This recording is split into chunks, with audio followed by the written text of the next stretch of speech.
What's going on, guys? Welcome back to LOI Fan TV. I hope you're all keeping very, very well indeed. In today's video, as you can tell, we are going to be doing our Game Week 2 review. Taking a look back at last weekend's action. Obviously, we did have two Dublin derbies and we had plenty of other action to look into as well. It was an absolutely cracking weekend of football. So we've got plenty to analyse and break down in this video. If you do want to enjoy it, make sure to drop a like down below. It is greatly appreciated. If we can hit 50 likes, that'd be fantastic. We do have a Game Week prediction video coming out on either Wednesday or Thursday, so make sure to stay tuned for that by subscribing down below as well with your notification bell ticked. I'm actually going to start off with a big one. I'm going to start off with St. Patrick's Athletic 0, Bohemians 1, and wow, what a massive performance for Bohemians and what a massive result that is. We'll start off with the host St. Pat's, and they'll be bitterly disappointed with this. Like, that's a terrible result, and John Daly needs to be heavily criticised for this, because that performance was nowhere near good enough. He has to take a look at those tactics, because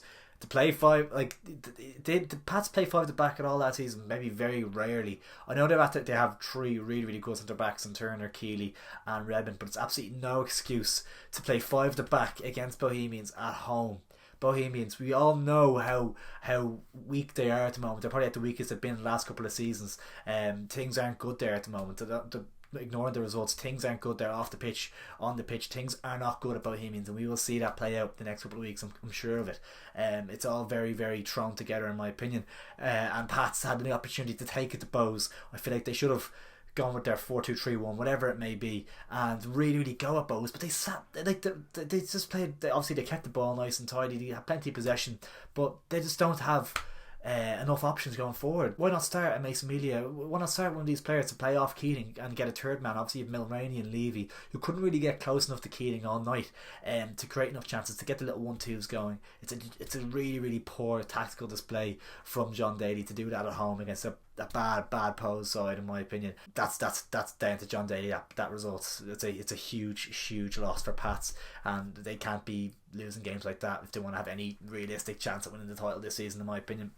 And that actually makes me quite confident that they won't win the league this season. That performance, to be fair. The goal they conceded, very uncharacteristic error from Joe Redmond. He isn't usually like that. Obviously, he's one of the best backs in the league without a shadow of a doubt. But I think he might be coming back from a knock as well.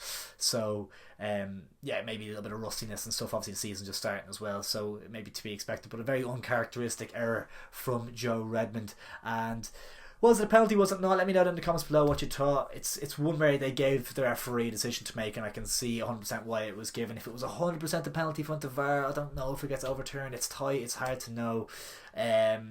So I've no real issue with the penalty being awarded. Jordan Flowers went ahead and tucked it away coolly, so fair play to him for that. Obviously, I think Bo was a standout performer on the night. I think he played centre back on the night. That shows how dire the situation is at Bohemians. Obviously, they brought in a rake of defenders at the last minute, which doesn't fill me with confidence at all either. That screams bad planning, poor planning, and a bad transfer window. If you're bringing in 4 defenders or whatever it is on deadline day, that's not a good sign.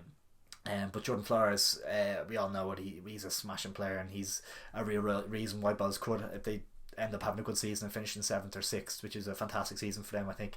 Bowes off the pitch, it was a disgrace. It's absolutely embarrassing.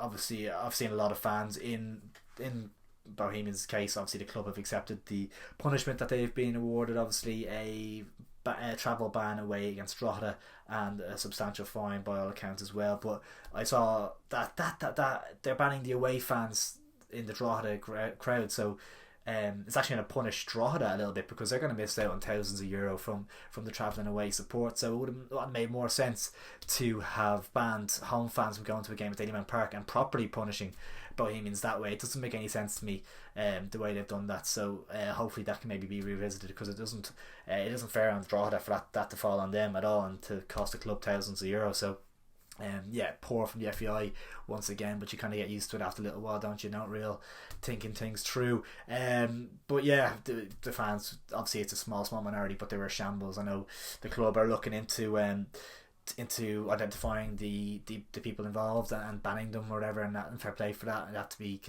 respected for that. But those fans are absolute disgrace. Throwing flares at your own players, throwing onto the pitch at all is absolutely brain dead, and yeah, no pace for it in football. And thank God Keane Byrne was alright, because it could have been an awful lot worse. But yeah, looking at the positives of the night for Bows, it was a great result. If you're looking at on paper, their season has been going alright so far. 4 points from those 2 games. They probably would have taken that at the start of the season. Both started the season well last year, and it was like a deck of cards collapsing. So I think it will happen even quicker this season once again. If I'm wrong on that, I'm wrong on that. But I just don't. I think Bows are really, really in trouble this year. And Pats, that was a shambolic tactical display from John Daly, and yeah, really, really poor from them. They need to be winning games like that. Next up, we had Dundalk, who were shocked by newly promoted Galway. They lost 2-0 at home at Oriel Park, and this is the absolute beauty of having 10 competitive teams in the league, isn't it? Like, you don't have your UCDs, you don't have Finn Harps when they're kind of coming to the end and they were bad. You have 10 really, really, really solid sides, and you don't really know what you're going to get every week. Every result is up in the air. There's no gimmies, there's no bankers, there's nothing. Every accumulator is on the line. Every result, there's nothing locked in. So it makes it so beautiful, and the league so much better. And Galway were good value for this as well. Especially I watched the highlights, but I've seen a lot of reviews and stuff up the game. Dundalk obviously set the game off rightly. Robbie Benson had a good chance to put them in front, and if he had taken that, it could have been a different game. Who knows? Galway grew into it, and they more than deserved their goals. They came both in the first half. Ed, what's his name, O'Sullivan? No, not O'Sullivan, sorry, it was your man Ed McCarthy, I think, who opened the scoring. He hit the post further later on that first half as well. And A. Dervin, if I haven't seen this goal yet, check it out. Regan Donnellan on the left hand side kind of delivers it in, like kind of floats it into the box, and it's such a satisfying goal. A. Dervin kind of just nods it up, flicks it on, and just nods it over the keeper, and it's a beautiful header. A. Dervin, absolutely fantastic midfielder. Really like him. Obviously he didn't really get that opportunity at Chelsea to fully show what he could do. Just with the competition for places and stuff, he's at the perfect place from an under Caulfield and Horgan. It's the perfect management team for him as well, you feel. So yeah, a massive 3 points for Galway. And obviously back off the back of that disappointing home defeat against Pats the week before, they really bounced back and showed that there are going to be no pushovers this season. Like, people are saying, oh, they're coming 10th stuff, they're well in the mix to try and avoid those relegation spots, and it makes it just so intriguing, because nobody knows who is going down. Yeah, it's mad. But Dundalk, they'll be bitterly disappointed. Obviously they started off the season really well, that result against Shamrock Rovers, and they back it up with this, and probably deservedly lost on the night. Disappointing. Stephen O'Donnell is one of those names that you think could be potentially under in danger kind of as the season progresses in terms of maybe the sack race, so one to keep an eye on there. But yeah, not a good result for Dundalk, and they'll be bitterly disappointed. But what it was, an Ollie Horgan, John Caulfield, absolute masterclass. Next up, I'm not going to spend too long on this because I don't want you to turn off the video. It was Sligo Rovers 0, Derry City 0. Let's just get this one out of the way, because if that highlight package was anything to go by, oh my god. I know the highlights can sometimes leave out some good moments, but this is probably the worst highlights package I've ever watched in my life. It looked like an absolutely dismal game. Where to start, where to finish, more like. Yeah, obviously result wise it's not a disaster for either team. Sligo probably see this as a really positive start to the season. Kind of 2 draws is solid, so they'll be happy enough. And Derry, yeah, winning a draw, they probably maybe look back at it and think we could have won that. Obviously they're putting the pressure on towards the end. Derry probably had the better chances by the looks of it. Michael Duffy had a good strike from distance. A lot of it was kind of for both sides. It was long shots, it was half chances, balls into the box, half kind of chances as a result. No real clear cut chances. Maybe towards the end Daniel Kelly got in behind and could have maybe slotted one home. McGinty did well. That was a good chance, maybe you could say, but it wasn't like clear cut, like he didn't have possession of the ball really. Yeah, a few long shots, a few half miss hits, there's a few miss-hit crosses on the highlights. God, just make it shorter. Don't show me that crap. Like, I watched it on 2 times speed. I had to. Simple as 0-0 at the Showgrounds. Now this is more like it. Drogheda 1, Waterford 4. I'm just gonna repeat exactly what I said about Galway before. How good is it to have 10 really, really good sides? The two promoted sides picking up massive, massive away wins last weekend. And what a performance and what a result this was for Keith Long's side. Obviously, they started off the season with a good 1-1 against Shells at home. They'll take that. That's a good start to the season. And then to go to Drogheda, I think I backed Drogheda to win this. To go to Drogheda, everyone expects to be maybe the best kind of that kind of 6 bottom sides, to maybe sneak a top half finish. To batter them, absolutely batter them, is so impressive. And what's even more impressive is that the fact they went 1-0 down. Drogheda led here. They took the lead early on, and Waterford, the story is all about Waterford and how they came back here. Super impressive. A little bit of luck with the first goal maybe. It was kind of a mishit shot maybe by Grant Thornton at the edge of the box, I think it was, but Darley, he did really well to react and head home. Really nice finish from the centre half slash left back, whatever he is, kind of a left centre back. I think they're playing 5 at the back, so yeah, really good header for to finish, kind of a mishit shot. So a little bit of luck maybe to get the equaliser. Absolutely no luck at all about the second goal to get them in front. A really good move, well worked at the back, kind of slapped into midfield. I think Conor Parsons played a really good ball in between the centre half and the left back. They got in behind, pulled back, and a really cool finish to lead 2-1.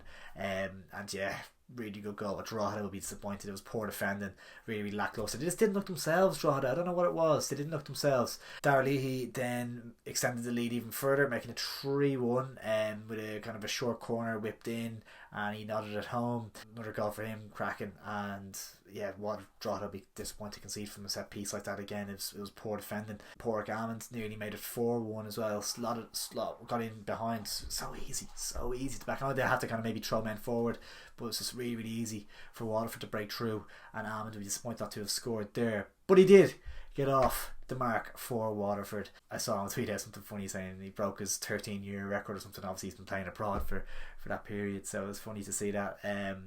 The goal drought or whatever it was, but yeah, he'll be delighted to go off the mark. It was another ball into the box. Darleahy again heavily involved in this game. Darleahy was headed it back across goal, aiming for a hat-trick probably, who knows, and ended up getting an assist.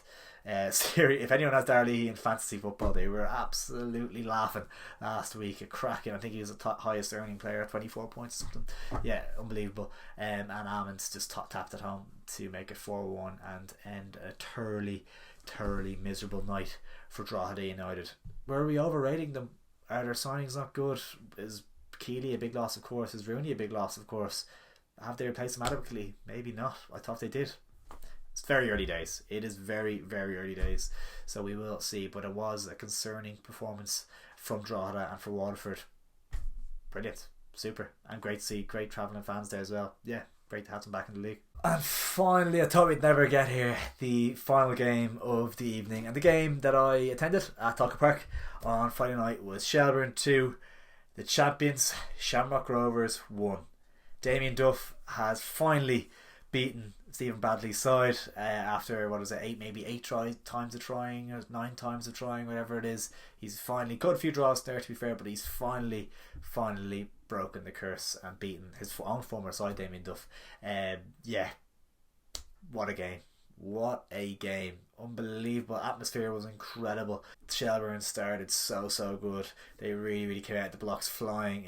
Penalty for Paddy Barrett was dragged down the box. Penalty for Shells really early doors. Tyreek Wilson steps up and puts it wide, and Liam Poles did look like he had it covered as well. To be fair to him, Tyreek Wilson slots it wide. A disastrous start. That's where I thought this is going to switch. Shell's head's going to go, and Shamrock Rovers are going to win this game. And to be fair, Shells showed a real level of maturity just to kind of stick in the game and to absolutely dominate that first half hour all over Shamrock Rovers. Obviously the first goal came through Mark Coyle. Paddy Barrett laid it off to the edge of the box. Mark Coyle kind of curled it. Wasn't right into the corner. It was kind of centre-ish of the goal. It was a weird one. Liam Poles maybe a little bit suspect. I think there was a lot of bodies in the way, so he might have saw it very late, so I don't want to be overly critical there. But he might be a little bit suspect, but take nothing away from the finish. A really, really nice finish from Coyle, who was the man of the match in the night and was absolutely fantastic. The real captain's performance, and a huge increase in his level of performance from the week before, where he was quite poor against Waterford. Hugely impressive and improved from him in the middle of the park in the engine room. And yeah, Shelbourne kept going, and Conor Kearns with a delightful ball. I think this is a pick out. It's not a clearance. I've seen people describe it as a lovely pick out from Conor Kearns. His distribution is outrageous. A gorgeous pick out. And Will Jarvis, oh my god, phenomenal. First touch set them clean through on goal, and as cool as you like, just slots it past Liam Post. 2-0, simple as that. He made it look so easy, and trust me, that is not easy. That is an outrageous piece of ability from Will Jarvis. And I saw something interesting in the papers this week about how Damien Duff has to kind of treat him differently, because he's kind of a laid back, relaxed guy, maybe doesn't train the absolute best, but you kind of have to put that to one side because of the ability that he brings on a Friday night. You kind of wonder where the line is. There's definitely a line somewhere, and you can't have too many players doing that. You can't have that kind of bleeding into the squad, and the squad becoming like that, because it's a really, really hard-working side. There's no room for a couple of players to drop the level, so it's a really, really intense side. Fitness is a huge part of it, but you can make an exception for a player like Will Jarvis. He is phenomenal, and I think he's going to get better and better and better. It is a little bit concerning for his own career if he's not feeling like he can grab it by both hands and really work hard to be the best he can be, because I think his ceiling is so high. You can all see that. But so I hope he kind of achieves his potential, because he's such a talented kid. And yeah, what a fantastic goal. But yeah, you'd be a little bit worried that, I don't know, he might not reach his full potential, but the fact he wanted to come back to Shels, he wanted to work under Damien Duff, who made these allowances for him and is a man manager and did this for Will as well. So yeah, the fact he wanted to come back to play for Duff and was strict on that and wanted to do that speaks volumes. So yeah, Damien Duff is such a character, isn't he? He's a fantastic manager, and yeah, I'm just delighted that Shels have got him. Unbelievable. I'll stop being smug. Back to the game. Shamrock Rovers came right back into this. I think Sean Hoare got hooked at half time for Graham Burke. A tactical change, got an injury. Graham Burke came on, and the game changed like that, and that just shows you the effectiveness and power of a player like Graham Burke. He's a phenomenal footballer, and for the last 10-15 minutes of the first half, Shamrock Rovers piled on the pressure, had a couple of good chances. The second half started in similar vein, and they broke the deadlock really early in that second half. Graham Burke down the left hand side, a lovely little through ball from Dylan Watts, who had a couple of moments of magic.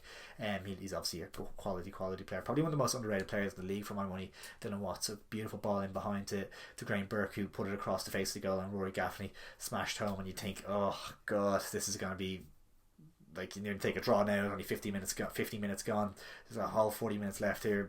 Like, this is Shamrock Rovers. It's typical them, isn't it, to come back and do this. But Shells kind of gathered themselves, didn't let them get them down. Obviously it was kind of, maybe in previous years that would have been a huge blow to them, and they would have maybe gone on to draw or lose that game.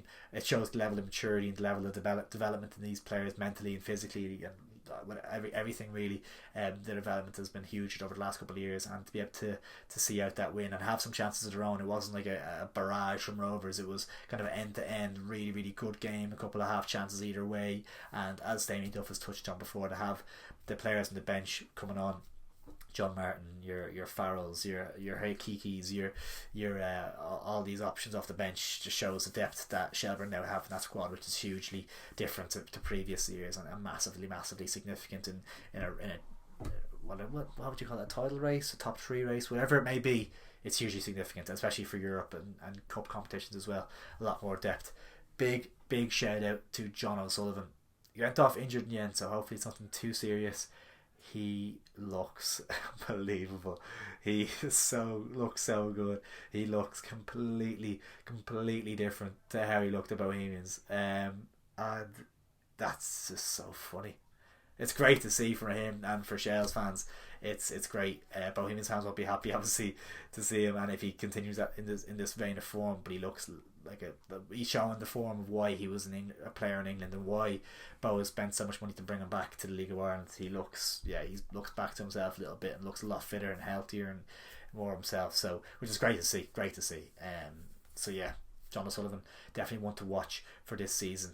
Looks a cracking player. Hopefully his injury isn't anything too serious. But yeah, Shelburne held out in the end for a massive 2-1 win over Shamrock Rovers. And yeah, where is this league going? Who knows? It's so bonkers. It's absolutely bonkers. But that's exactly why it's the greatest league in the world. Well guys, I hope you did enjoy the video. I know it's a bit of a longer one than usual for a kind of a review, but there was a lot happening and it was a crazy week. But I hope you did enjoy the video, and if you did, make sure to drop a like on it down below, and please do subscribe. It's greatly appreciated. Thanks for tuning in guys, and I'll catch you in a bit.